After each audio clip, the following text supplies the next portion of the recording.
ఓం సమర్థ సద్గురు సాయినాథాయ నమః. శ్రీ సాయి లీలామృతం అధ్యాయం 1. ఆ రోజుల్లో సాయిని చూసిన తాచ్చా బావా కోతే ఇలా చెప్పారు. శ్రీ సాయి షిరిడీ గడ్డ మీద అడుగుపెట్టే నాటికి నాకు 6 లేక 7 సంవత్సరాలుంటాయి. ఆయనకు ఒక నిర్ణీతమైన నివాసమే ఉండేది కాదు. తరువాత ఆయన వేప చెట్టు కింద కొంతకాలము నివసించారు. అప్పటికి ఆయన వయసు సుమారు 18 లేక 19 సంవత్సరాలు ఉంటాయి.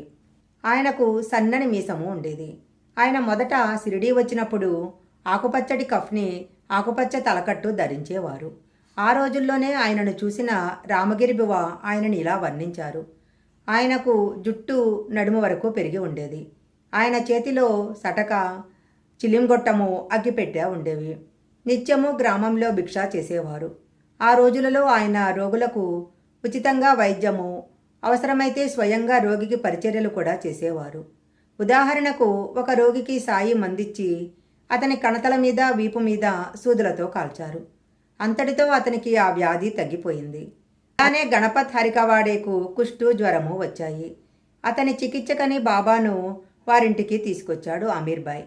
బాబా అతనిని పరిశీలించి అతనితో ఒక పామును పట్టుకోమని, కుష్ఠురోగిని పాము కరవదని చెప్పి అతడు పట్టుకున్న పాము విషంతోనే మందు చేసి అతనికిచ్చారు. అతనికి దాంపత్యం నిషేధించారు. అతనికి వ్యాధి తగ్గనారంభించేసరికి అతడు ఆ నియమము ఉల్లంఘించటంతో రోగము తిరగబెట్టింది. బాబా అతనికింకా మందు ఇవ్వలేదు. కొద్ది రోజులలోనే అతడు మరణించాడు. అప్పటినుంచి ఆయన రోగులకు మందివ్వటం మానేసి ఊదీ మాత్రమే ఇవ్వసాగారు.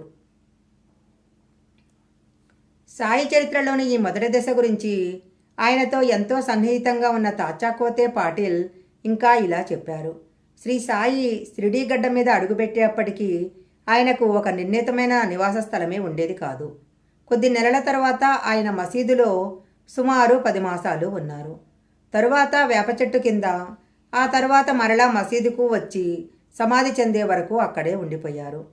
నేను మారుతి ఆలయంలోని స్కూల్లో చదువుకుంటుండగా బాబా భిక్షకు మా ఇంటికి వచ్చేవారు. నేను మరికొంతమంది పిల్లలు మసీదు ముంగిట నిలిచి బాబాను వెక్కిరించి కవ్వించేవారం. ఆయనకు సన్నని మీసం ఉండేది. ఆయన ఎప్పుడూ మసీదులో ఒక స్తంభం పక్కన మౌనంగా కూర్చొని ఉండేవారు. రఘుపాటిల్ రోజు మసీదు గేటు వద్ద నిలిచి ఆయనపై రాళ్ళు రువ్వేవాడు. ఒక్కొక్కప్పుడు బాబా మమ్మల్ని తిట్టేవారు. మేము పెద్దగా నవ్వి ఆయన సట్కా తీసుకోగానే పరిగెత్తేవాళ్ళము. మసీదులో 2-3 సంవత్సరాలు నివసించాక ఆయన చెట్లతోపులో సుమారు 2 సంవత్సరాల 8 మాసాలు ఉన్నారు. అక్కడ భక్తులలో ఎవరో ఒకరు నిత్యము ఆయనకు భిక్ష ఇచ్చేవారు. నేను, రఘుపాటిల్ మరిద్దరు ముగ్గురితో కలిసి ఆయనను దర్శించేవాళ్లము. వామనరావు డేంగలే కూడా వారి దర్శనానికి వస్తుండేవాడు. రెండవసారి సాయి షిరిడీ వచ్చే నాటికి ఒక వింత సాధువు కూడా అక్కడికి చేరాడు. శంకర్ నారాయణ వైద్య అనువాడు నానావల్లి అనే మహాత్ముని సమాధిని సేవిస్తూ ఉండేవాడు. ఒకసారి ఆ మహనీయుడు స్వప్నదర్శనం ఇచ్చి షిరిడీ వెళ్ళమని ఆదేశించగా అచ్చడికి చేరాడు. సాయి రాగానే వారిని చూస్తూనే గొప్ప మహాత్ముడని గుర్తించి ఎంతో చనువుగా మామా వచ్చావా అన్నాడు. నోరెత్తవద్దు అని బాబా మందలించటం వలన అతడు ఆయనను గురించి పెదవి విప్పి ఎవరితో చెప్పలేదు. సాయి తరచుగా రాత్రి సమయాలలో ఫకీర్ల చావిడికి వెళ్ళి మధురంగా పాడుతూ కాళ్లకు గజ్జలు కట్టుకొని తన్మయత్వంతో నాట్యం చేసేవారు.